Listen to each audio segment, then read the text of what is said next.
Locust Buds, it's Cathy with Cathy's Garden. I'm so happy that you've joined me today. Today we're going to make easy, fun pinwheel flowers. But first, let's have our shout out to Vicky, Egypt, Sandy, Holly, Uniquely Yours by Dawn Marie, Mary Lou, and Daisy. I appreciate each and every one of you. Before we get started, I'm just going to bring in my new restock of my Etsy shop. This is that beautiful turquoise envelope, and I've stuffed it full of ephemera that has that touch of turquoise in each piece.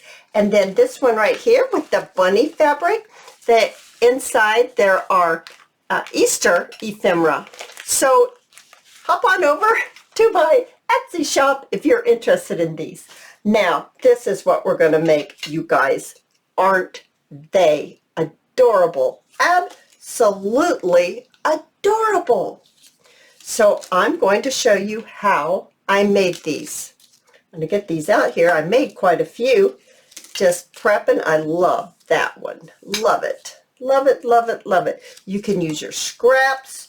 You can use book page. You could use music paper.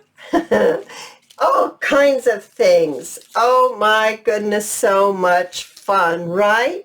All right, push these out of the way and I'm going to show you how I made these.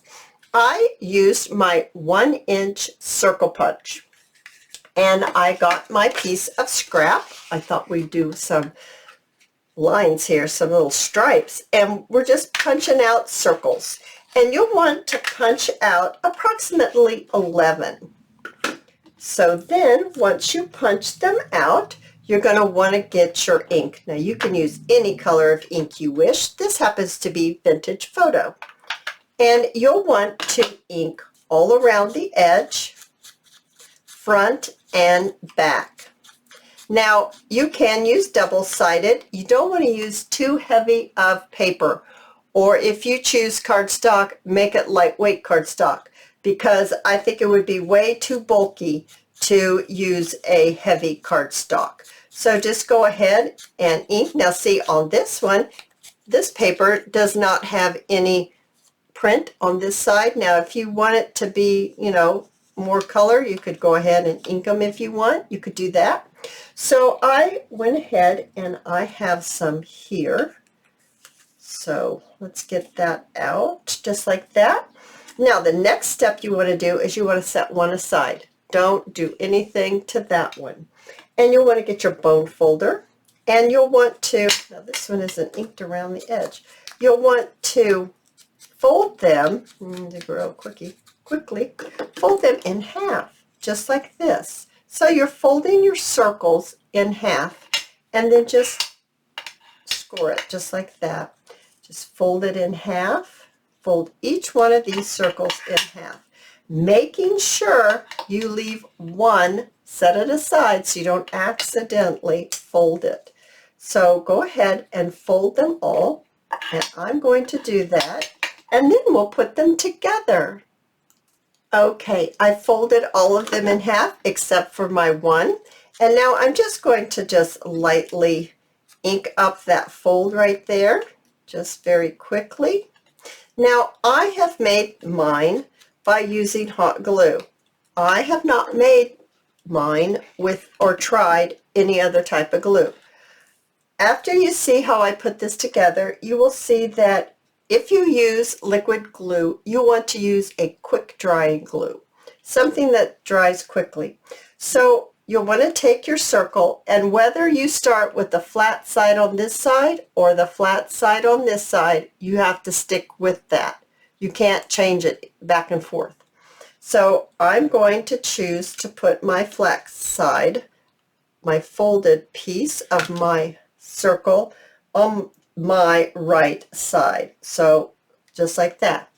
Now, whatever side you put the flat side to, that's the side you're going to go the opposite way around. If you choose to put it this way, you're going to go. Do you understand?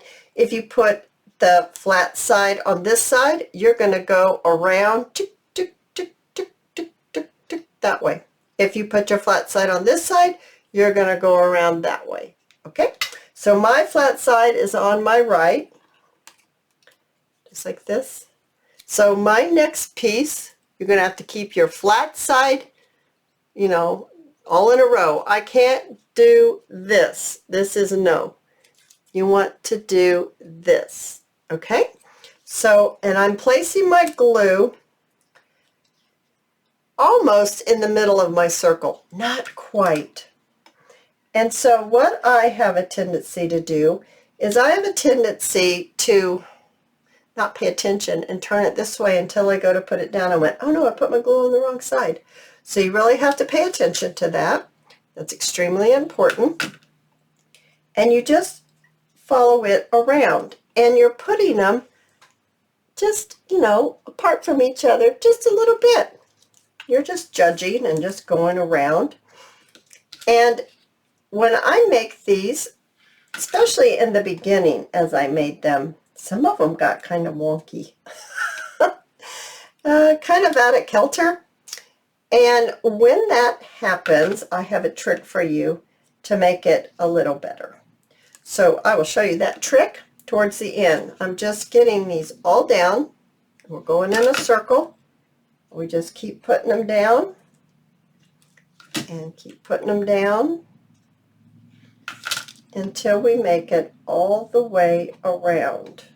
Well, I'm putting these kind of close together or something because I'm running out of circles. I'm going to have to grab these other two circles, or maybe I didn't count very well. That's possible that I didn't count well. I've been known to do that. Yeah.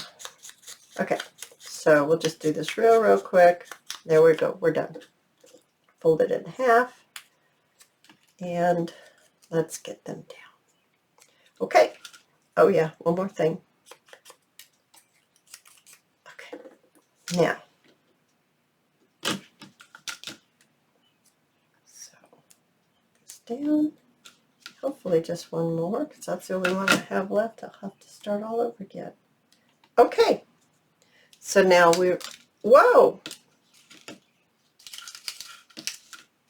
Now we look like this. So this last one, which is actually the top one, is open, so I just glue it shut. Just like that. There we go. Oh my goodness. So now you want to get a button. And I put floss in my button and I tied a bow right there. And we're going to want to set that right in the middle. Now, if you've gotten a little wonky, let me see here. This one's a little wonky.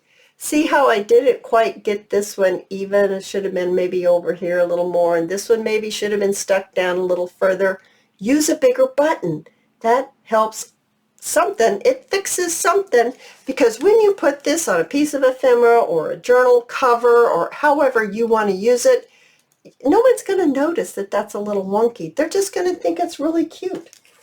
And so you can use a bigger button as opposed to a little tiny button. But that helps. If you get them and you've got a few that are kind of, you know, out of sync, out of kilter, you know, use a bigger button. Now, if you use hot glue, or really any kind of glue, you're going to need to apply enough on your button that it seeps through the holes, because that's really what's going to hold it on, a button, because a button is plastic. So you want to make sure your glue seeps through the holes. And then I am just going to cut my streamers like that. And I'm going to bring in my white glue. Now, any glue that dries clear will work. And you'll want to put your glue right on the center, because it will untie itself. It most certainly will. So you just want to load it up with some glue, and it will disappear very quickly, and it will dry clear, and you won't even see that you've done that. But see, because you can't see that I've done that on these, but I have. I've done them on every single one of them. Oh, you guys, I absolutely love these little things. If you've enjoyed this video, please give me a thumbs up, and I invite you to subscribe to my channel. And I'll see you in my next video. I'll see you there, guys. Bye now.